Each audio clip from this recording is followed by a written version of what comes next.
So there have been many big news coming from China about Tesla over the last week. Following Elon's meeting with China's President Xi Jinping, who attended the APEC meeting in San Francisco, the next day, China removed all Tesla not allowed signs near certain locations. Chinese ministers shared new guidelines for enabling autonomous driving and yet another price hike for Tesla's cars in China. So today we have Hans Nelson joining us. He's going to help us explain what the significance of Tesla in China and all these big moves that are happening. Welcome, Hans. Thanks for having me. Always a pleasure. It's always great. Thank you so much for joining me. Hans has his own YouTube channel called Hans C. Nelson. Check him out. He does interviews as well. So this visit that happened about a week ago now, or less than a week, Chinese President Xi Jinping went to San Francisco, met with the government, Biden, and a bunch of other, heavy industry leaders, including Elon Musk and Tim Cook. Here's Elon shaking hands with Xi Jinping. And let's watch a little bit of this is the actual event itself, or the dinner, I think, prior to the shaking hands. You can see this. So it was a very, very successful meeting. Xi Jinping had a very wonderful speech that he gave, that China does not intend to, wage any wars, and that they're there to strike a good partnership with U.S. And here is Elon. How would you further work with China? Very happy with our progress in China. It's going very well. What are your expectations for China-U.S. relations next? I hope for the best. I hope China and the United States can work together for mutual prosperity of the world. What would you like to say to the president tonight? I'm looking forward to meeting. We met once briefly. I look forward to meeting again. So we don't know exactly what they talked about, but there was news that Xi said that he supports Tesla's development in the country. So very, very positive. What do you think, Hans? Yeah, it's good to see Elon getting some FaceTime. I'm not surprised by the fact that there was a little bit of one-on-one contact there. And I think that that's good sign for Tesla, and it's also a good sign for hopefully U.S.-China relations. That has been kind of heating up more and more over the past few years, and so hopefully, with some of the other tensions going on in the world, if the U.S. and China can come to a little bit better mutual understanding and try to work together more so than see each other as adversaries, but more so as allies, I think that would be really a good thing for both of our nations moving forward. So I kind of echo that sentiment. And, I think it's good to have these strong economic relationships between China and the U.S. through proxies and intermediaries like Tesla, like Apple, because I think that those shared interests are some of the things that help keep the two countries moving together in one direction instead of pulling apart and actually getting into more conflict. Yeah.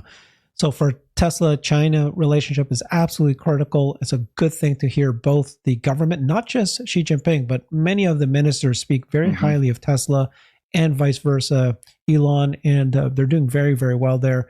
So immediately after that meeting at APEC, the next day, and you tell me if you think this is a coincidence or not, but the next day, Tesla China rumors started coming out that they're going to increase prices.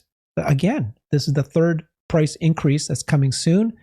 And then there was an overnight removal of these Tesla not allowed signs in China. We'll explain more about that, but there was these signs in certain parking lots. Some people said, oh, they're near airports or hospitals that said Tesla not allowed. But, obviously that was a misunderstanding, and these signs have been completely removed now. And FSD is coming to China soon. So there's now ministers talking about approving autonomous driving. All three of these news occurred following Xi's meetings with Biden and Musk. Didn't happen coincidentally. So let's start with that first news. One of the good gestures to demonstrate China's commitment to treating all business entities equally starts with the overnight removal of all Tesla not allowed to enter signs from all government facilities. The news is trending on social media. Xi's meeting with Biden and Musk are yielding some positive results. And so the week before, the Ministry of Commerce published regulations to address these discrepancies in treating foreign enterprises versus Chinese enterprises.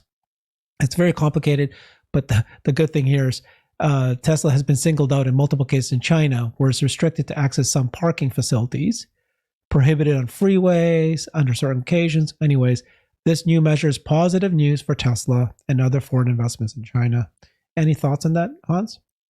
Yeah, I think especially if it's trending on social media there, I think there might actually be a correlation between them trending on social media and them raising prices, because I think that they're very quick in China to make pricing adjustments based on demand.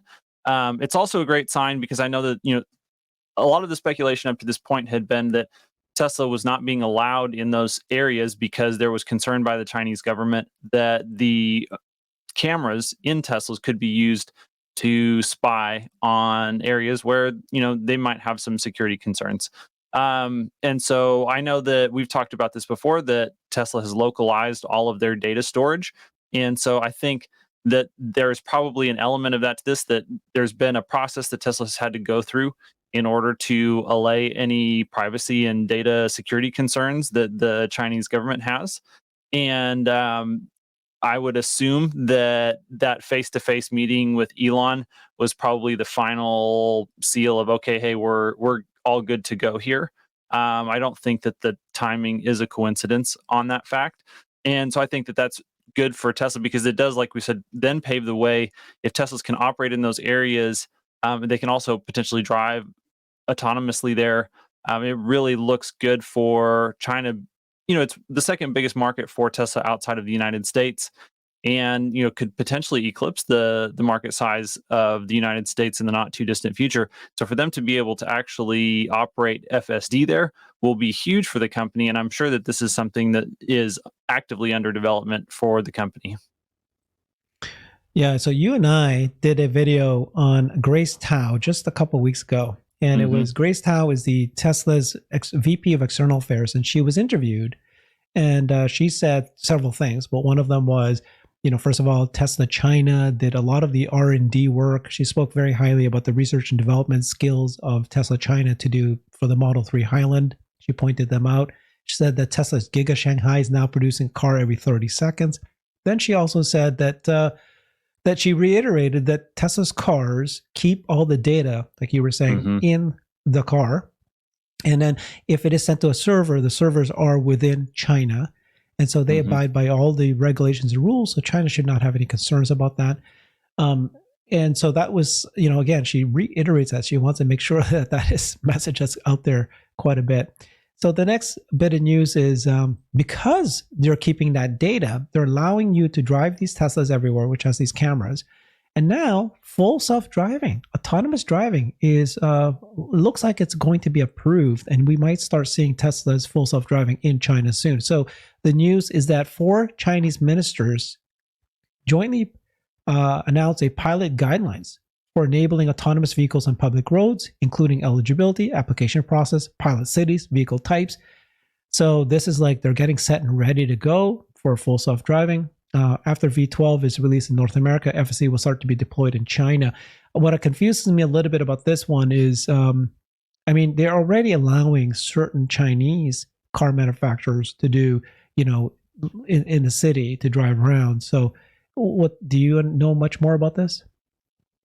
I would assume that the restriction on Tesla also related to just the data security issues. And so probably having all of that data stored locally in China is a big part, that they have to build out their entire infrastructure, probably not only to, handle the data pipeline, because if FSD needs to operate completely domestically inside of China, then that means they actually have to have, the whole data pipeline that they have set up for FSD in the United States. They have to have a similar build out there in China. They have to be very strict and rigorous about the way the data is collected and then used for model training. It will be interesting to see if, V12 is trained in a different way than V11. And so if they have to train with data that is collected entirely in China, it may take a little bit longer for V12 or after V12 is released here in the United States, for that to actually come to China. That's one of the things that I'm really intently going to be watching, is see what version of FSD comes to China whenever that rolls out, and whether that is in, what the delay is between that version and whatever is released here in the United States. I think that will actually tell us a lot about the overall development of FSD, and then how the rollout will go kind of around the globe. And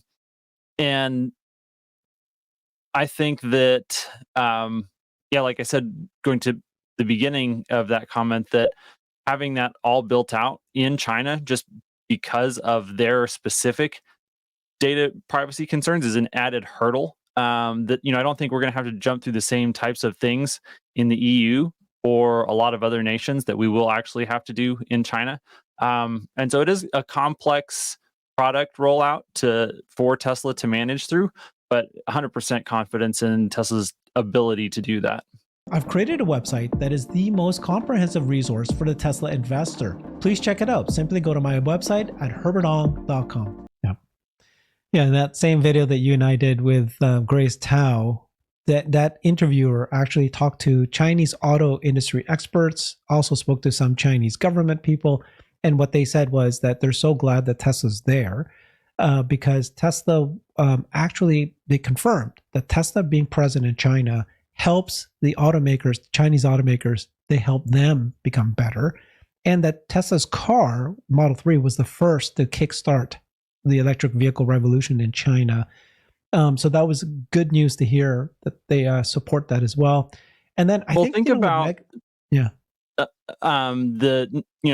amount of localization that Tesla has for their supplier base, right? That it's 95% plus. Right. All Chinese made parts. And so all those suppliers, they're not only supplying Tesla, they are also supplying other auto manufacturers now. And so that is one of the ways that really works, logistically on the ground there in China, is that Tesla is developing these high tier OEM, or these high level part suppliers, who then, have a local presence there in China, and they can serve other clients, and they can actually grow, they can, because all of that is just done there in Shanghai. There are other manufacturing centers around China, and so they can replicate what they've done there in Shanghai and other areas, and continue to just grow the level at which they're able to, not only in scale, but in quality, manufacture high quality parts for the auto industry. Very, very good point. And they're selling globally. So it's not just within China. They're selling globally now. And then the final point I was going to make was that Megapack factory, Grace Tao made a point to say that Megapack factory that they're building in China is going to sell globally as well. So China needs the Megapacks. And so they need Tesla there. So when people say, oh, it's, very scary for Tesla to be there, it's something, Elon's figured out a way to make it the other way around. It's scary if Tesla is not there by the Chinese government. Especially for Xi Jinping's technical, he has very specific plans and very real felt needs from both a political and economic forcing function to actually be able to keep up with the United States in terms of technical development. And Tesla's one of those companies, Apple's another one, that are on the forefront of technology, and he needs those companies to actually have a strong partnership there in China so that they can maintain that level of technical development. Perfect. Thank you, Hans. Follow him on YouTube, Hans C. Nelson. Thanks, everybody.